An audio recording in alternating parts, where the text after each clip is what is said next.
It's hard to breathe, but that's alright. Hush.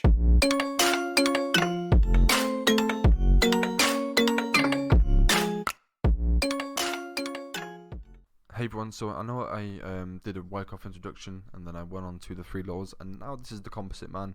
I've probably spoken about them in a summary within the first video, but I wanted to cover up the Composite Man and explain a bit more in depth. Now, it's not going to be a very long video, it's going to be a couple of minutes, so listen up. So the Wyckoff created the idea of the Composite Man or composite operator as an imaginary identity of the market. He proposed that investors and traders should study the stock market as if a single entity was controlling it. This would make it easier for them to go along with the market trends. In essence, the Composite Man represents the biggest players in the market, so the market makers, such as wealthy individuals and institutional investors. It always acts in his own best interest to ensure he can buy low and sell high. The Composite Man's behavior is the opposite of the majority of retail investors, which Wyckoff often observed losing money. But according to Wyckoff, the Composite Man uses a somewhat predictable strategy from which investors can learn from. So let's use the Composite Man concept to illustrate a simplified market cycle.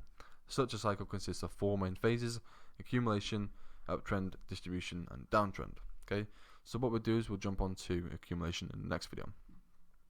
So when it comes to accumulation, the Composite Man accumulates an asset before most investors. This phase is usually marked by sideways movement. The accumulation is done gradually to avoid the price from changing significantly.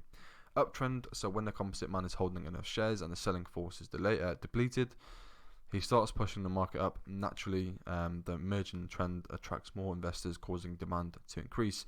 Notably, there may be multiple phases of accumulation during an uptrend. We may call them reaccumulation phases, where the bigger trend stops and consolidates for a while before continuing upwards trend. As the market moves up, other investors are encouraged to buy. Eventually, even the general public become excited enough to get involved. At this point, the demand is excessively higher than supply.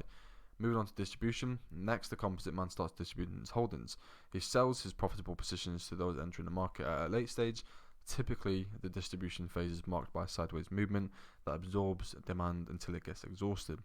And downtrend, so soon after the distribution phase, the market starts reverting to the downside. In other words, after the Composite Man has done selling a good amount of his shares, he starts pushing the market down. Eventually, the supply becomes much greater than demand, and the downtrend is established. Similar to the uptrend, the downtrend may also have a redistribution phase. So these are basically short-term consolidations between big price drops, and they may also include the dead cat bounces or the so-called bull traps, where some buyers get trapped hoping for a trend reversal that doesn't happen. So when the bearish trend is finally over, a new accumulation phase begins. So Wyckoff schematics, the accumulation and distribution schematics are likely the most popular part of the Wyckoff's work, at least within the cryptocurrency community, as we mentioned earlier.